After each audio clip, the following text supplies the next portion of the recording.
Ayun guys, ngayon ituturo ko sa inyo paano mag-install ng game sa ating mga JB Nintendo Switch gamit ang ating game drive. Okay, unang-una kailangan nyo bumili ng separate na USB-A to Type-C dongle katulad nito. Hindi to kasama sa game drive package, kailangan nyo bilhin separately. Available to sa web store. Okay, sasaksak nyo siya sa USB cable ng inyong game drive. Okay, sasaksak ko lang Ayan, ganyan itsura niyan kapag nakasaksak na. Then mag-boot kayo sa inyong custom firmware. Okay, hintayin natin mag-boot up.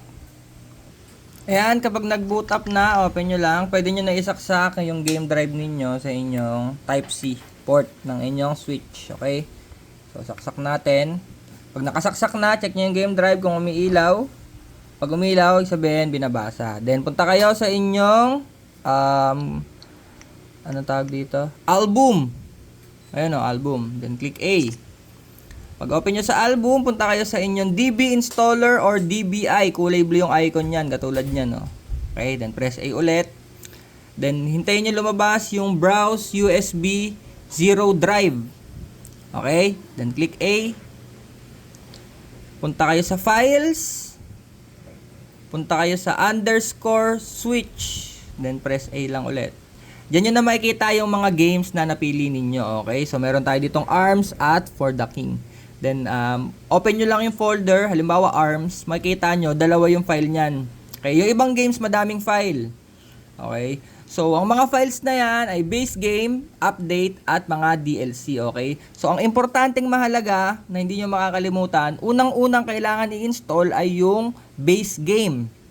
Susunod yung update, then huli yung DLC. Okay, pagka nagkamali kayo ng pagkakasunod-sunod, hindi nyo malalaro yung game. So, kailangan base game yung una. So, paano natin malalaman kung base game? Hanapin nyo version 0. Ayun, nakalagay ARMS version 0 US. Okay, yun yung palatandaan na base game yung file na yon. Susunod, may makikita kayong version 114112.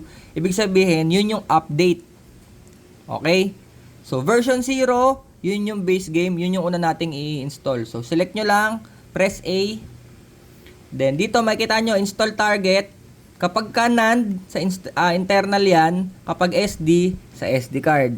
Okay, gusto ko mag-install sa SD card ko. So, isa-select ko yung SD card. Then, start install, press A mo lang. Hintayin nyo lang matapos. Kapag tapos na siya mag-install, nakalagay installation complete. Press B to return. So, B nyo lang.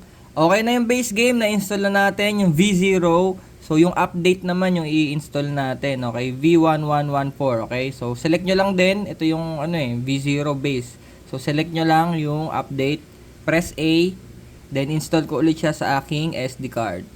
Then, start install. Hintayin nyo lang ulit matapos. Pagtapos na mag-install, installation complete. Press B to return. B nyo lang ulit. Kapag na-install nyo na lahat ng mga file sa isang game, press nyo na, back na kayo sa home, lalabas na yung game nyo dyan. Pwede nyo nang tanggalin to. Okay? Then, try natin kung gagana. Yun lang ang mahalaga. Mahalaga dapat mauna yung base game, susunod yung update, huli yung DLC. Okay? Also, kailangan nyo bumili na USB-A to Type-C adapter. So, yan, gumagana na. Okay na. Salamat!